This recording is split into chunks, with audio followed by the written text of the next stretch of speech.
नमस्कार, मैं पायल शुक्ला, आप सभी का स्वागत है इन 24 न्यूज में। आइए एक नजर डालते हैं अब तक की 25 बड़ी खबरों पर।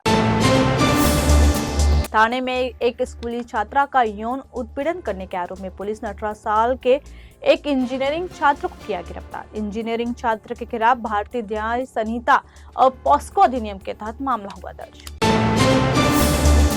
दक्षिण मुंबई स्थित एक पेपर बॉक्स कंपनी के मालिक ने अपने ही मैनेजर के खिलाफ कंपनी के पैसों की हेराफेरी करने और कंपनी से 77 लाख रुपए से अधिक की धोखाधड़ी करने के मामले में एफआईआर करवाई दर्ज।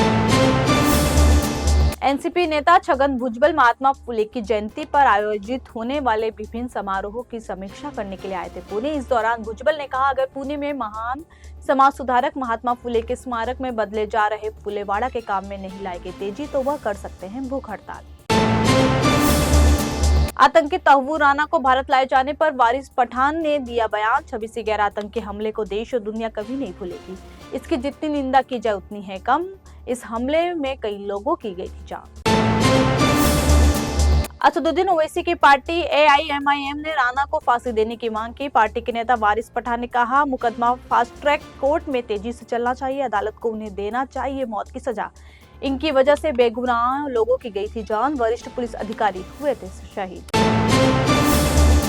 वक्फ कानून संशोधन के विरोध में मुंबई में एआईएमआईएम नेता वारिस पठान को हिरासत में लिया गया। मुंबई में हिंदुस्तानी मस्जिद के पास हुआ प्रदर्शन, जहां पुलिस ने बिना अनुमति के प्रदर्शन को रोका और प्रदर्शनकारियों को हिरासत में लिया। पुलिस ने कानून व्यवस्था बनाए रखने के लिए की यह कार्रवाई।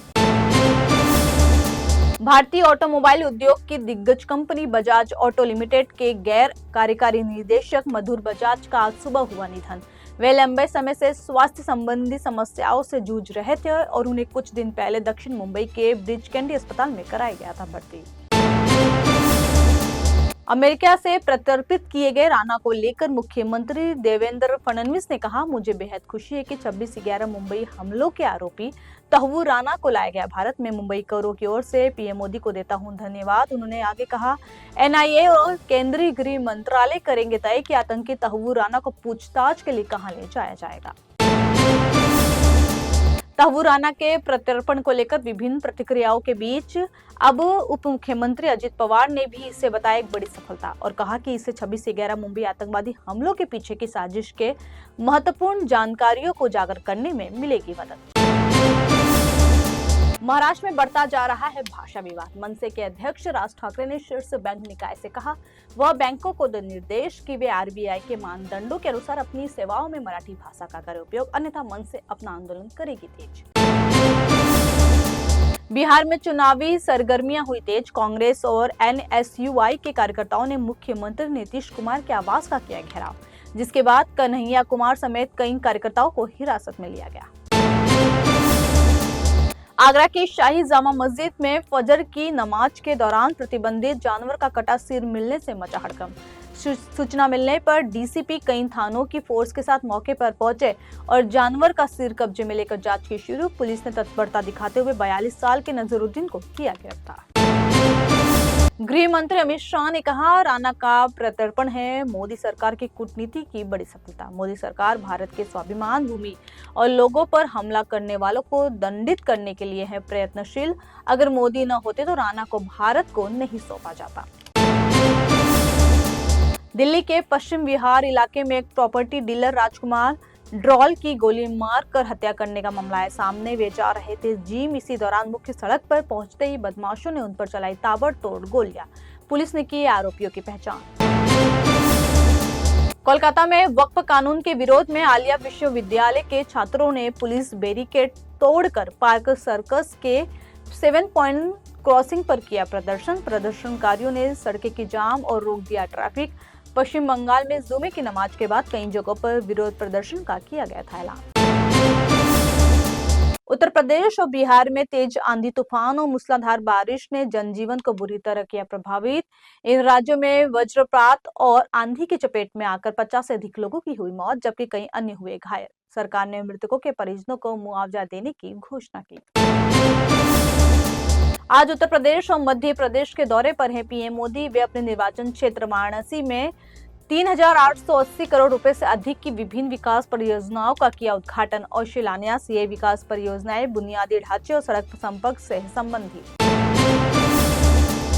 आज पीएम मोदी का 50वां वाराणसी दौरा। इस दौरान पीएम मोदी ने गैंगरेप की घटना पर चिंता की व्यक्त। उन्होंने पुलिस आयुक्त समेत अन्य अधिकारियों से ली मामले की जानकारी और दोषियों पर सख्त कार्रवाई के दिए निर्देश।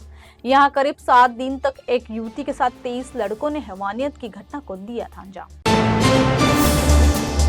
वाराणसी में पीएम नरेंद्र मोदी के जनसभा से जाते ही उनके पोस्टर कटआउट लूटने की मची होड़। इस दौरान लोग उनके होर्डिंग्स, बैनर और पोस्टर उठाकर ले गए घर। इस दौरान कुछ लोग पीएम मोदी के कटआउट के साथ खिंचवा रहे थे सेल्फी। झारखंड बीजेपी के पूर्व प्रदेश अध्यक्ष ताला मरांडी ने पार्टी से दिया इस्तीफा। अब वो झारखंड मुक्ति मोर्चा में होंगे शामिल। सीएम हेमंत सोरेन की मौजूदगी में जेएमएम की सदस्यता करेंगे ग्रहण।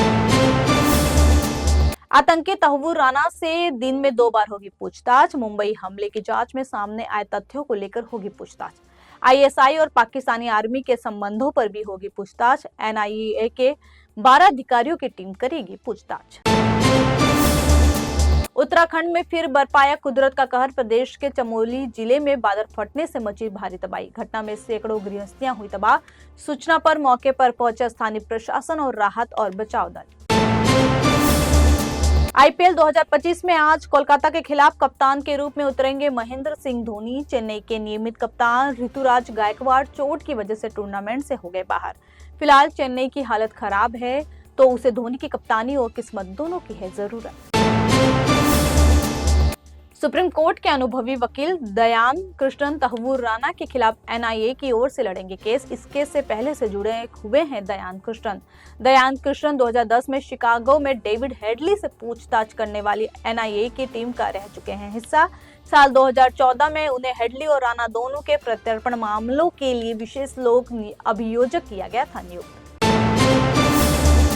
महाराष्ट्र के 2 दिवसीय दौरे पर होंगे केंद्रीय गृह मंत्री अमित शाह। इस दौरान वह रायगढ़ किले में छत्रपति शिवाजी महाराज को देंगे श्रद्धांजलि और विभिन्न कार्यक्रमों में लेंगे भाग। केंद्रीय मंत्री के साथ मुख्यमंत्री देवेंद्र फडणवीस, उप मुख्यमंत्री अजित पवार समेत कई राजनीतिक हस्तियों के मौजूद होने की है उम्मीद। फिलहाल के लिए इतना ही। देश और दुनिया की तमाम बड़ी खबरों के लिए जुड़े रहिए N24 न्यूज से। साथ ही N24 न्यूज के social media platform YouTube, Instagram और फेसबुक को लाइक, सब्सक्राइब और शेयर करना ना भूलें।